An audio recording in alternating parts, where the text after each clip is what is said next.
Un peuple, une nation. Ce peuple vivant en cheval de la République démocratique du Congo et de l'Ouganda. Ce peuple uni par la même langue, la même origine et les mêmes traditions. Ce peuple, depuis longtemps organisé politiquement, socialement, militairement et économiquement. Ce peuple agriculteur, éleveur et commerçant, c'est la nation Yira.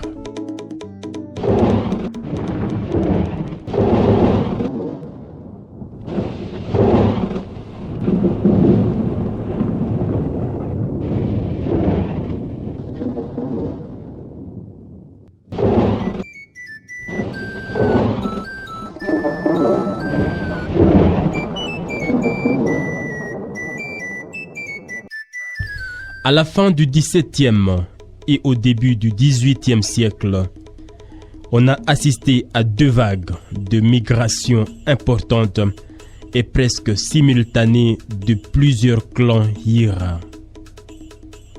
Les Bachou, suivis des Baswara, sont partis du nord-est au nord-ouest des eaux de Kinyamulira, actuellement lac Édouard. Abashakulwa bireba lwekitara nerwa mashihikira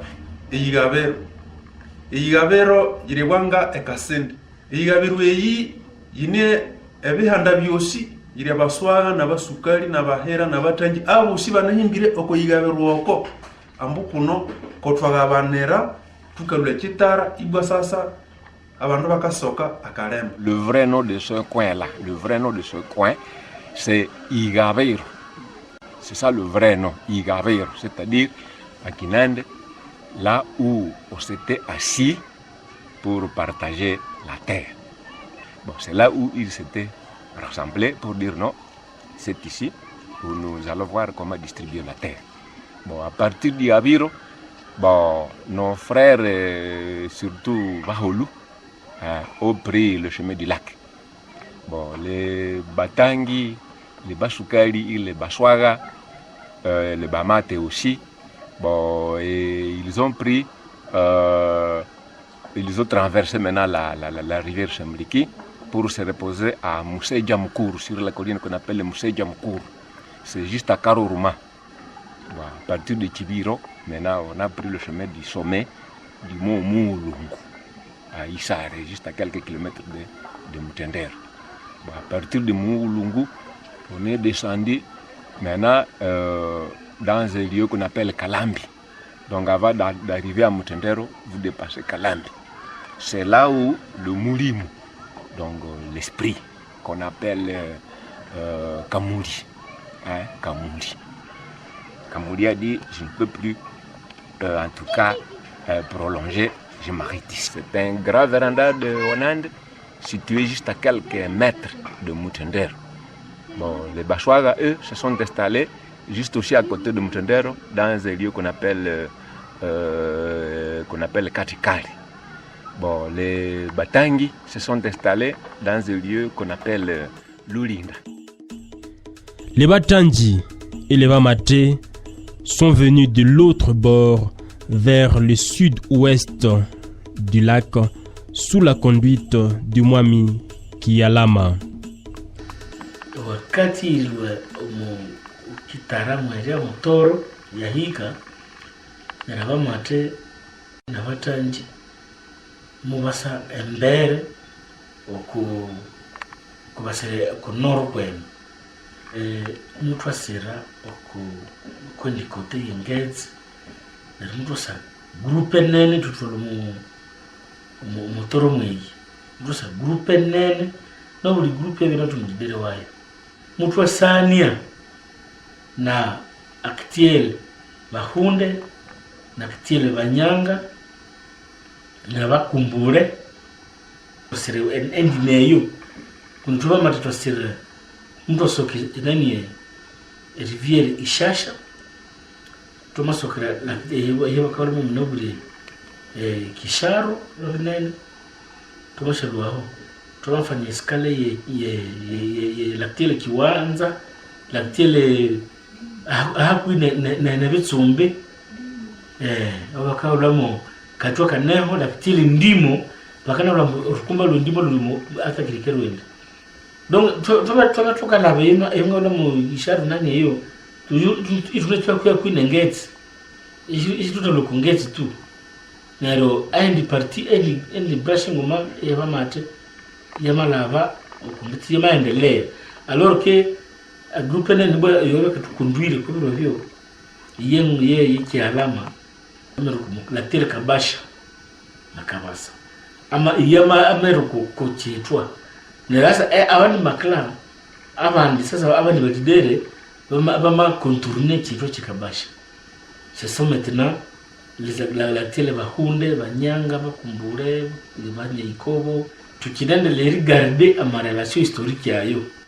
Certains de nos frères Nyanga, Tembo, Hunde, Bakobo et le Lega se réclament aussi du même royaume, le Bunyoro Kitara Kingdom. Sur le plan un peu lointain là, c'est-à-dire dynastie de Bunyoro Kitara, bon, les Lega, les Hunde et ainsi de suite, nous venons tous du même coin, nous venons tous du même royaume. Parce que quand des Mourega parlent, vous verrez que c'est un peu comme le Chiganda. Les Yira viennent de deux dynasties, celle des Babito et celle des Amasita. Nos ancêtres donc ont vécu dans deux dynasties là-bas. Il y a la dynastie des Babito, la dynastie des Babito. C'est de cette dynastie d'ailleurs que viennent le Bashukai, les actuels Bashukai aujourd'hui, et la dynastie des Amashita. Pour l'origine des Babito, les Yira font allusion à la légende d'un personnage mythique, le nommé Makaka, qui vivait dans un gouffre mystérieux au pied du mont Rwenzori. L'ancêtre Makaka engendra Atsuba, le fondateur du royaume de Bunyoro au nord de Toro. Atsuba engendra Mubito, l'ancêtre de tous les Babito. Mubito donna naissance à Kibere et à Kiambambe. Kibere fut accusé d'inceste. Humilié, il jugea bon d'aller s'installer sur le versant ouest du mont Rwenzori, où il se maria et engendra Musanza, l'ancêtre des Banyisanza, l'un des clans installés autour du mont Rwenzori. Kiambambe donna naissance à Maherere. Maherere avait rejoint son oncle paternel Kibere au flanc ouest de Rwenzori, chez qui il avait vécu avant la traversée de la Semoliki. Maherere est le géniteur de Kabango, le chef qui avait conduit les Bachou pour la recherche des terres libres et fertiles. Les Bachou du Mwami Kabango, suivis des Bassois du Taliwarubana, traversèrent la rivière Kalemba, actuelle Semoliki, au niveau de Hululu, de Kambokabakali et de Wutango, actuel site touristique d'Ishango, où a été découvert un os de 10 cm en 1950 par les archéologues. L'os qui avait inspiré à l'invention de la calculatrice. Les Yira traversèrent la Semoliki sur le dos d'un dragon légendaire. Le chasseur Muhiyi, à la poursuite d'un gibier, fut le premier à franchir la Kalemba. Donc, ce qu'on appelle Muongo Wandioka, logiquement, c'est une pierre qui se trouve, vous voyez là où la rivière Taliha se jette dans la Semliki. c'est à ce niveau-là, c'est dans cet espace-là, jusque vers Cambo. C'est là où se situe ce qu'on appelle Mongo Andioka. Même aujourd'hui, les braconniers traversent par là. Donc l'eau y est rétrécie parce qu'il y a une grande pierre, alors on peut traverser à pied. Mongo Andioka bashoka ko abya muti wa kikindo na nina ubati bashoka kuwo baheyi babera bakahenga laba mahera babera bakahenga bama shashoka bama nyama banakunyira nyama yama shashoka ko muti oyo na bashoka ko batia. Nous devons considérer cela comme un cryptogramme, donc une image qui cache quelque chose. Les gens qui ont traversé sur le dos d'un dragon, c'est un message, c'est un symbole. C'est un symbole. Ça doit signifier quelque chose. Il faut qu'on décode justement ce message-là. La légende sur la traversée de la Sémolique a pour but essentiel de montrer aux générations suivantes que la région qu'elles habitent avait été acquise au prix des sacrifices énormes par les ancêtres. Après la traversée mythique de la Kalemba, le Mwami Kabango s'installa à Kakunda, l'actuelle localité de Kiavinyonge, au bord du lac Édouard. Le Mwami Taliwarubana s'installa à Katikali, puis à Vikohoa, avant de surplomber le mont Tiabirimu. En quittant Kakunda, Unaki Mukonyu, fils de Kabango, les Bachou occupèrent plusieurs collines et lui, Kabango, s'installa à Kivika sur le mont Muhulungu où il décida de partager la terre acquise à ses frères et à ses fils. Le Mwami est l'administrateur de la terre appartenant au clan. Il n'est pas un monarque absolu. Il s'occupe des travaux de développement de son entité. Le Mwami Souleymani Patangoli Kalemire II incarnait cette qualité. Il a construit des routes.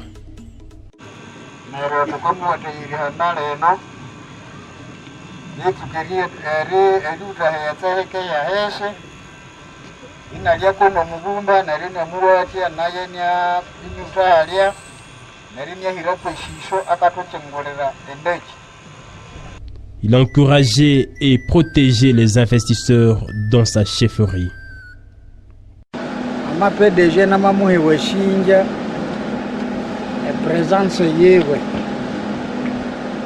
eyikekangana ya yetu Mzee Kafekit Bernabe Kitambala omwana wetu oyo twanayevutira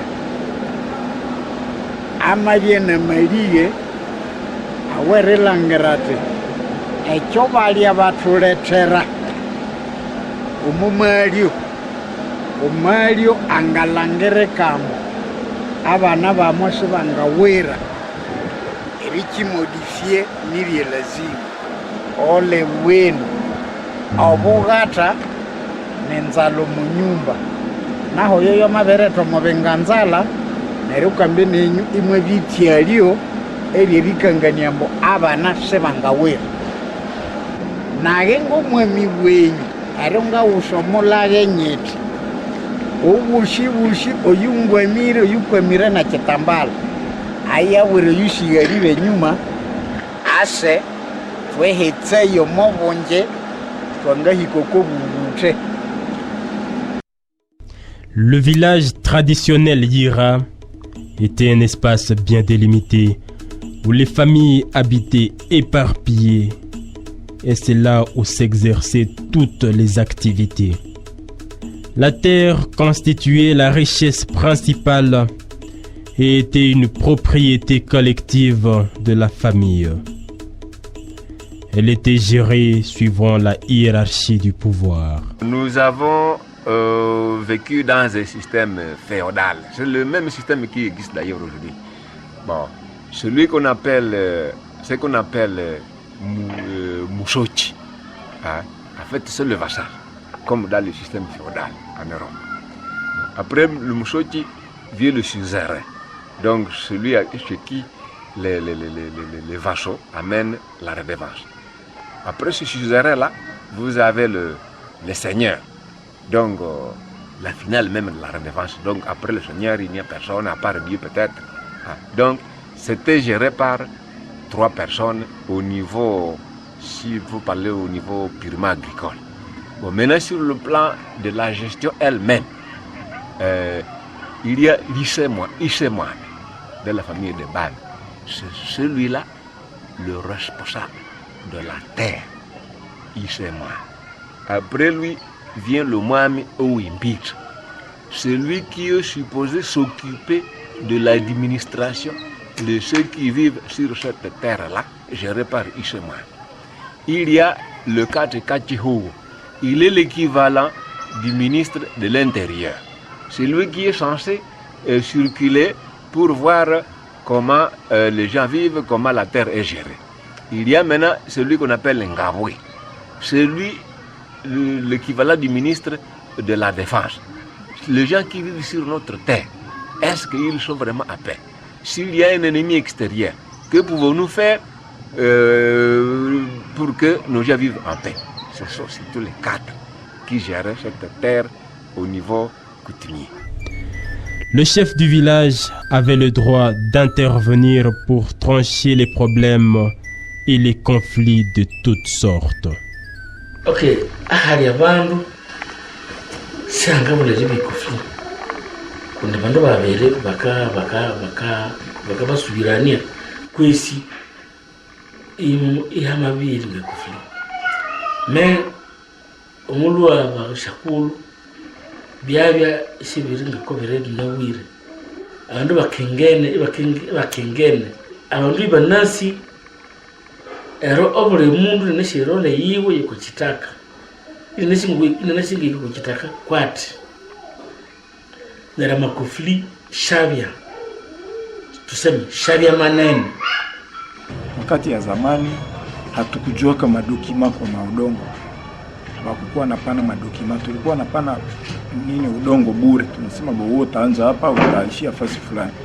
Sasa leo watu wenyewe wanasumbua sana kuhusu udongo, ni watu ya tribunal de paix wakati wanatia tribunal de paix.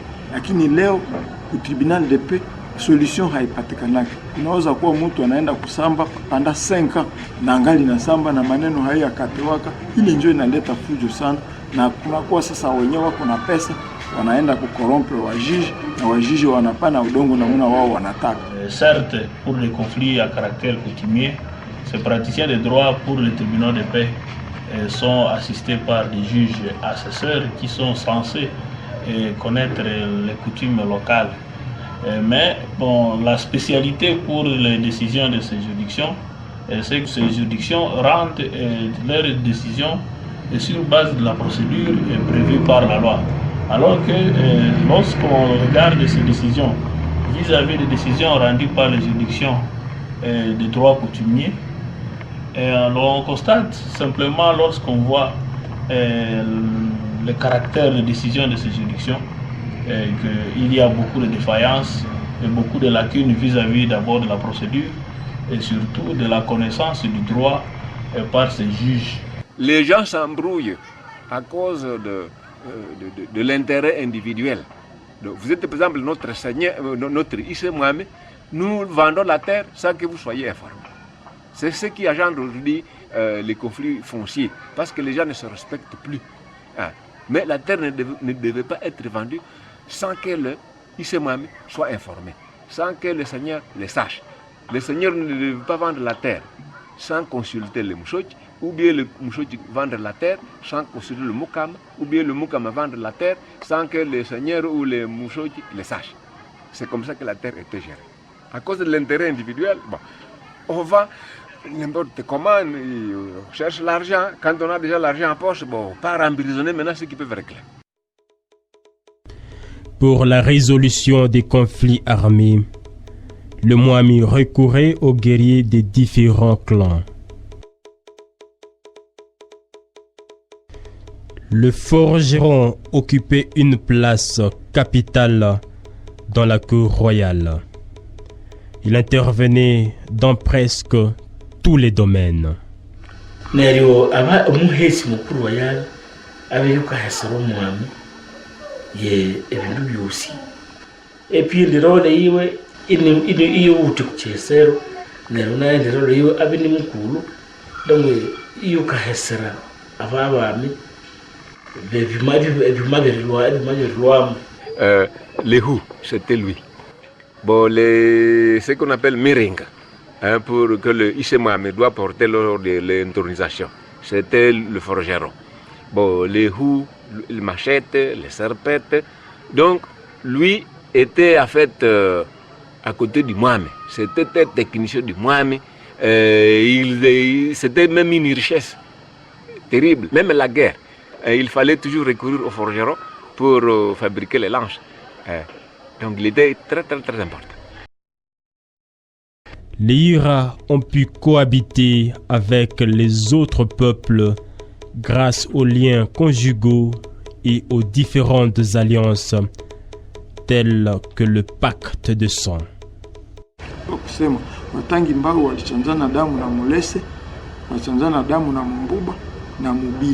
Le pacte de sang, c'était, disons, l'expression la plus profonde de l'attachement vers celui que vous aimez.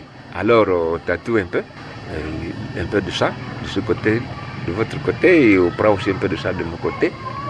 J'ai juste votre sang, vous juste mon sang aussi. Bon, c'était ça, c'était vraiment au niveau du sang. Chez les Ira, la descendance est patrilinéaire avec résidence patrilocale. Le pouvoir va du père au fils. Unaona kaa ingine ya mwisho ni sawa ika ambayo tunatoka ndani ya succession ya Mwami Sulemani Kalemera. Wakati alikuwa ameisha fariki, familia Renyanti ilikaa, wakati inakaa ikaenda kachagua muloko yake na Sulemani. Sasa watoto ya Sulemani ambao walijijua kufatana na kutime gisi wako wa yandru wako succession wakafanya marevendication auprès ya gouverneur. Na ndio gouverneur alituma commission d'arbitrage tukaweza kwenda kufika kule kwa kwenda tatua ile shida. Na kweli wakati tulifika tuliweze kureunir ba famambre ya familia Renyanti wote, tukareunir wa gardien ya kutime wote, tukapata vile mawazo ya wa chef de groupement ambao nao ni wakutimie na notabilite ya kule yote, na tukaenda kuona kama uchaguzi ambao walikuwa wameisha kufanya ilikuwa inapita mbali na sheria ya kutimu. Sheria ya kutimu kwetu nasema nini? Kama mwami anakufa, mtoto yake ndiye anaweza kumkomboa. Les cérémonies d'intronisation des Mwami Yira commencent par le rite d'enterrement où la future reine et le futur Mwami doivent passer toute une nuit sous la terre. Celui-là qui est présumé successeur, il passe un certain nombre d'épreuves, et notamment l'épreuve de l'enterrement rituel.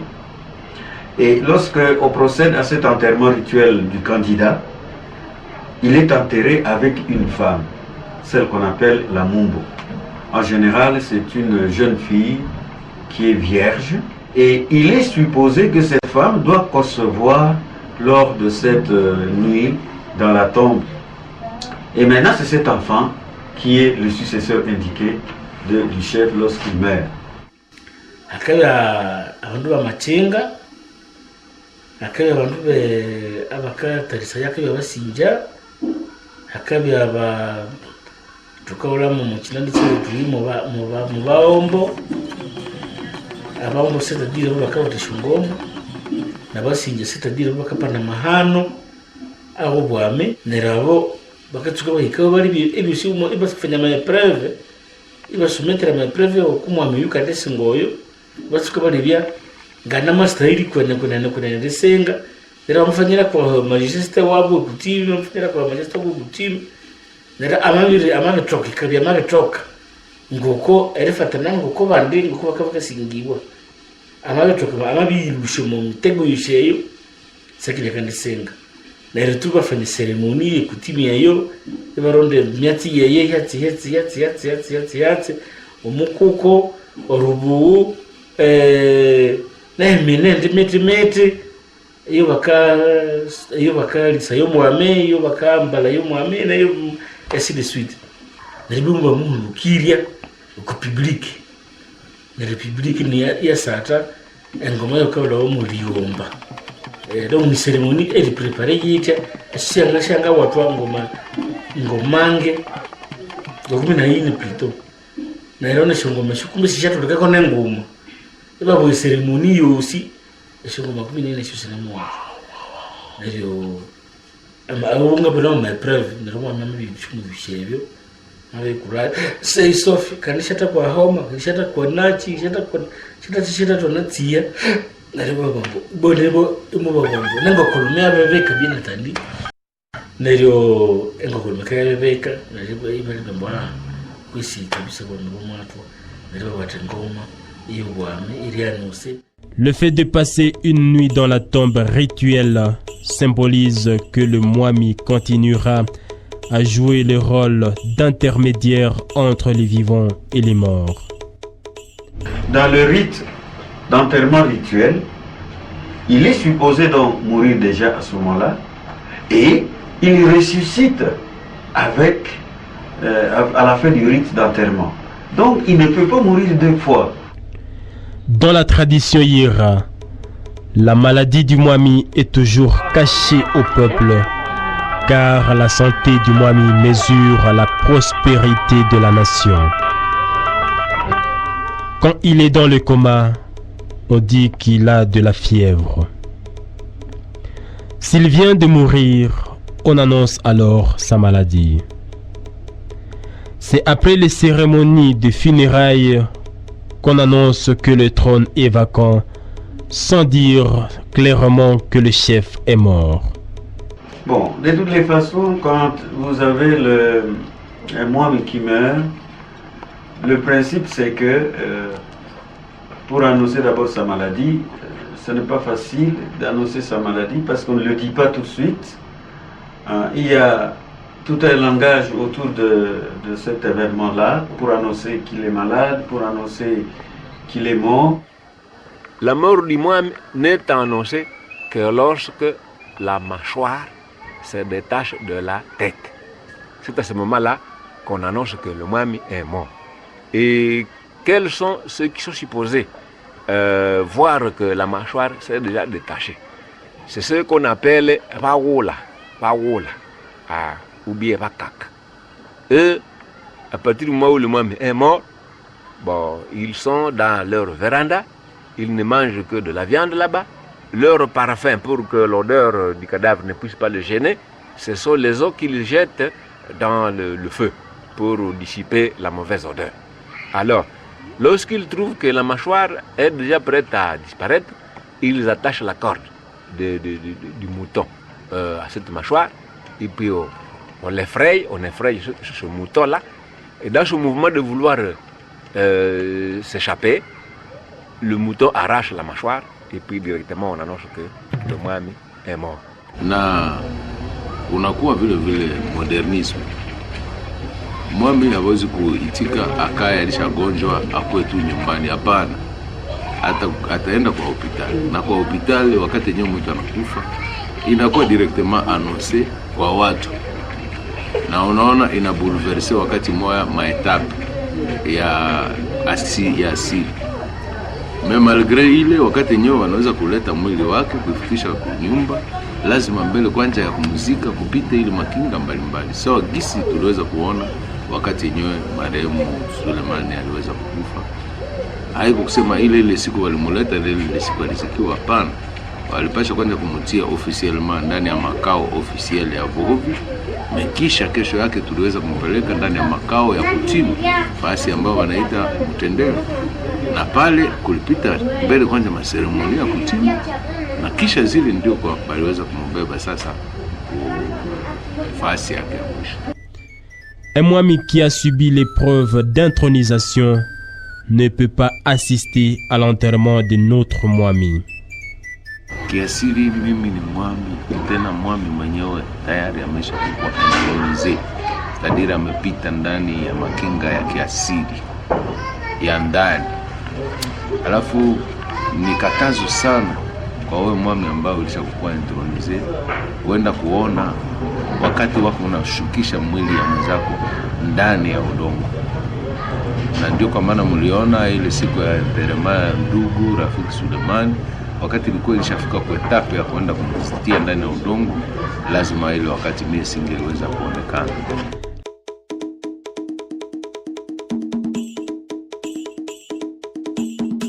Les Yira croient à l'existence de l'être suprême qu'ils appellent Nyamuhanga. C'est lui qui est à la base de toute créature. Il est le maître de toute existence. Abape moshe tupengiriya Nyamuhanga naho cyo babyaba bakatu cyo batu kwengira kusebusebu ni Yesu Kristo cyo batu kama cyahatehya na bikwa mube ya neno abashakulu ebane na machenga wabo abo bakakolako amama ku machenga yo ibane wujo buhere obo bakaherera ye Nyamuhanga neryo eni buhere sibo kolawa kachekanje kande ine Nyamuhanga sereria hulawa. Le dieu de Wanani qu'on appelle Kitashamba. Ce dieu est supposé habiter le mont Ruwenzori et le mont Lubu.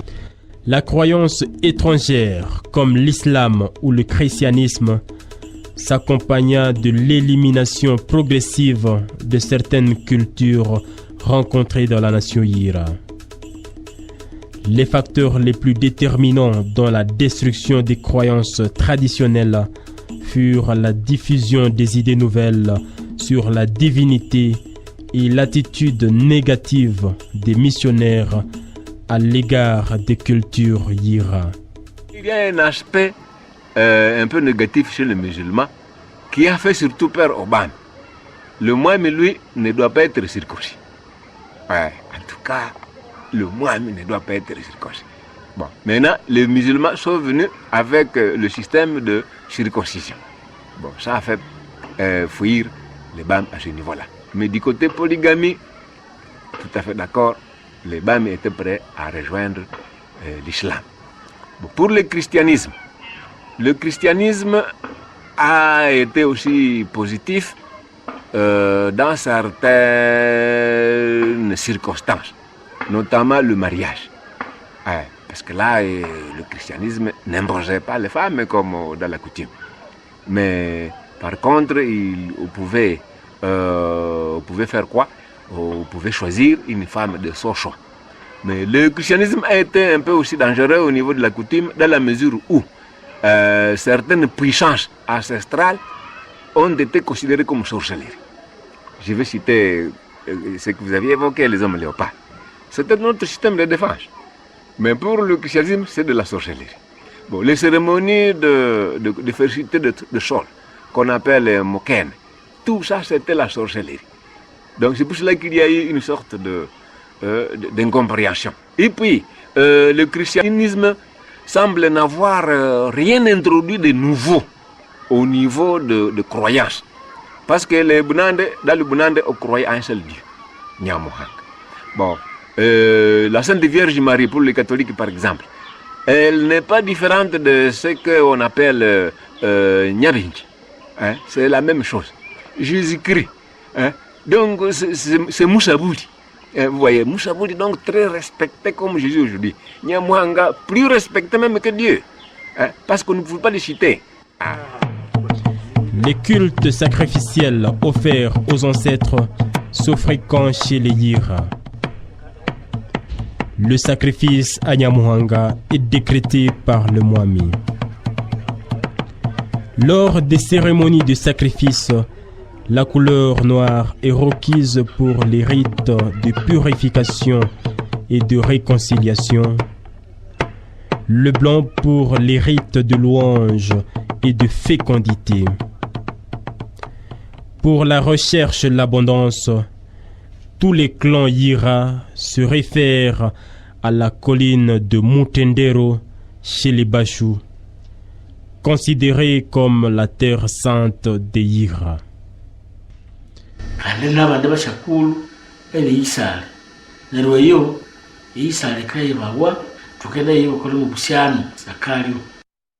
Pour des raisons de croyance, on dénombre plusieurs interdits chez les 15 clans Yira. Les Bachou ne peuvent pas manger l'antilope,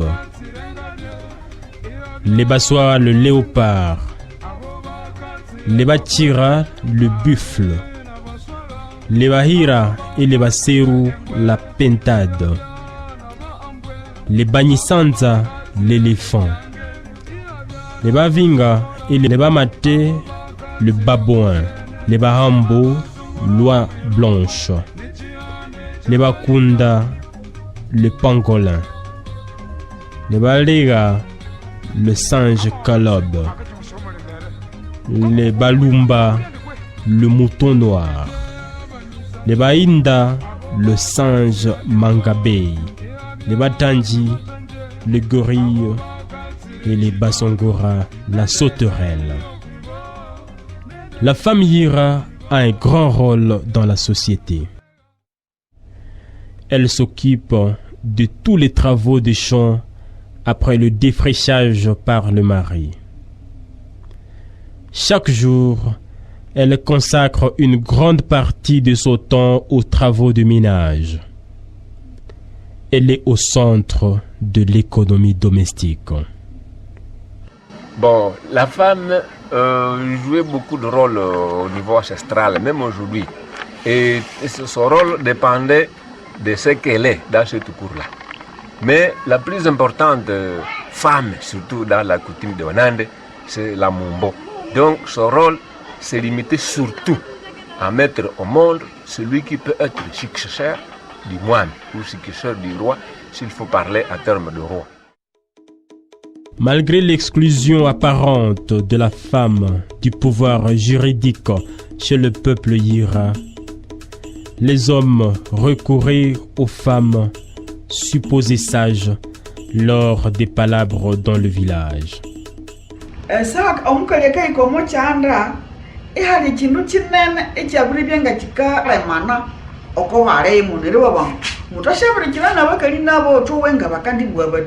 Neriba na shoko murongo ambu mukali mulebe akana bwekinywa abalume ibo wacho ture kirira nanga keta tubura tiki nereseba ya mwenda inyasi nyabua echekwene kusudi emyasi ikalakalire yelu abiri songa baba ibona tashiwa mama nanga mabwa tiki eri kakanga nango kwa balume na bana abashambu na bakali nabo banemo abakabua echitunganene. La fille ou le garçon Yira n'avait pas le droit de se choisir le conjoint. Les parents s'arrangeaient entre eux. Bon, le mariage était une histoire qu'on préparait, c'était une histoire de famille. C'est-à-dire à partir des relations que le père de la fille et le père du garçon entretiennent, on pouvait déjà préparer une fille, par exemple, à prendre un mariage par un garçon. C'est-à-dire elle grandit même dans sa belle famille sans savoir qu'elle est déjà préparée pour être femme de tel ou tel garçon. Erihika, c'est-à-dire le foyer, le noyau initial, quand même, c'est le garçon et la fille. Mais dans les relations sociales, ce n'est pas la femme du garçon, c'est la femme de toute la famille. Et il doit se comporter en conséquence. L'oncle maternel joue un rôle spécial dans la famille Yira, surtout sur son neveu ou sa nièce, qui possède des droits particuliers sur les biens de l'oncle. Nyinyalo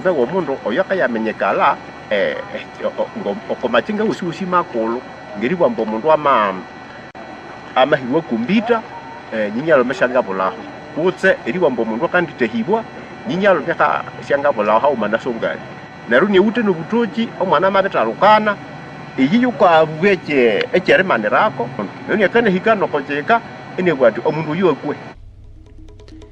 À un certain âge, les jeunes Yira devraient passer par les épreuves d'initiation rituelle. Chez les garçons, c'était la circoncision et chez les filles, la procession du panier. Omulwana yo amabuto yo akabinge mabengero moche handa chabo nilikuwa akengera ndeke omugulu bakabuamba amatwalwa elusumba neryo okubakali ibose twala elusumba abakali ende akabya nebihiko ko okobukura bumbere amabinye biritehibwa okobukura bumbere naba abandi bakali ibakasungana ya hekeketera neryo kubakwa batyambo okubakali haliyera hekeketera. Le Yira est un peuple laborieux.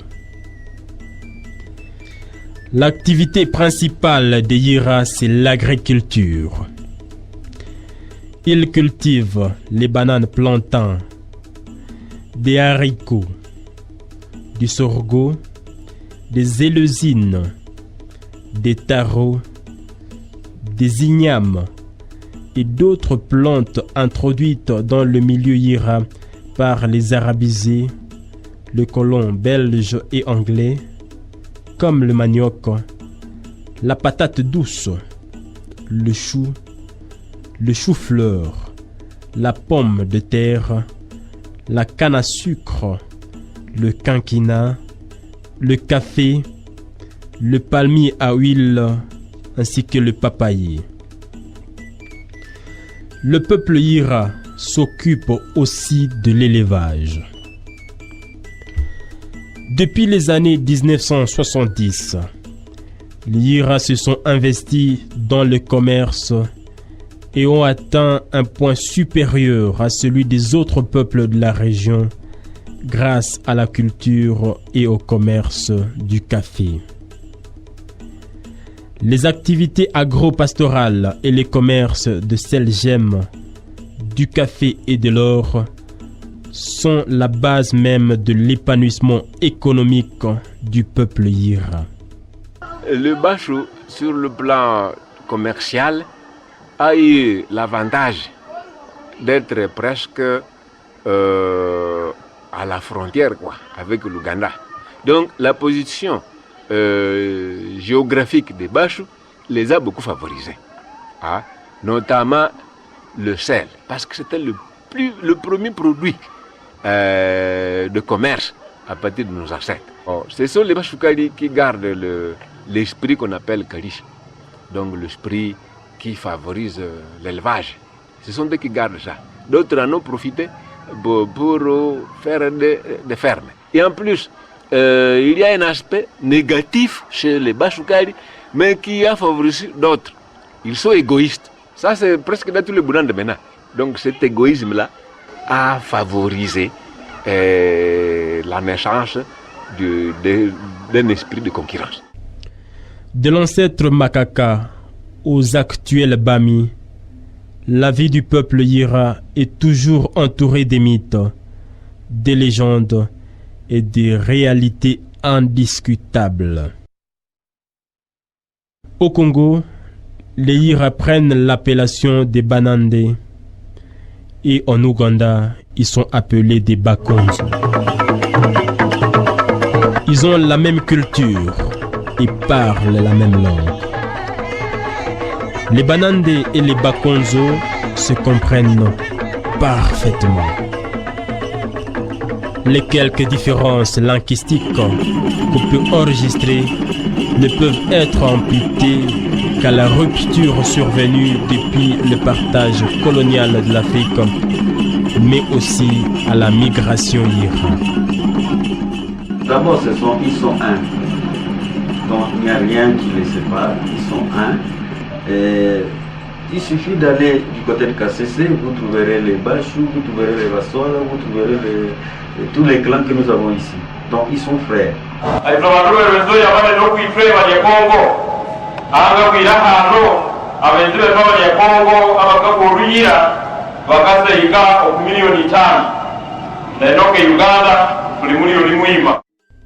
Une autre petite différence est que les Bakonzo vivent dans un royaume avec comme roi Charles Mumbere Iremangoma, reconnu officiellement par le gouvernement ougandais depuis le 19 octobre 2009, 43 ans après son intronisation coutumière.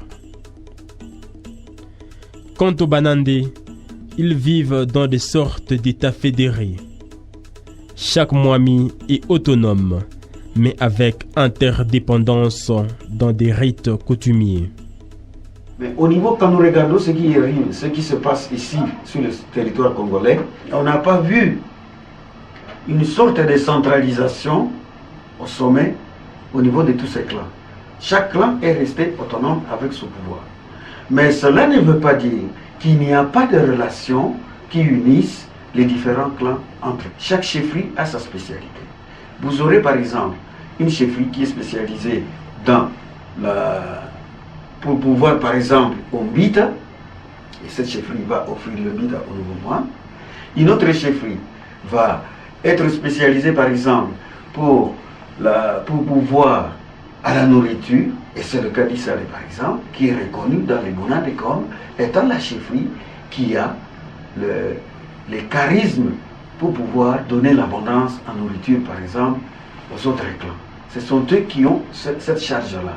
Et ces charismes, ces dons-là, doivent profiter à l'ensemble de la tribu, mais à travers la chefferie de Bachou, qui est spécialisée dans la manière de pouvoir, si vous voulez, les gens en nourriture. Les premiers occupants de l'actuel espace Nandé sont les Pygmées et les Bambouba.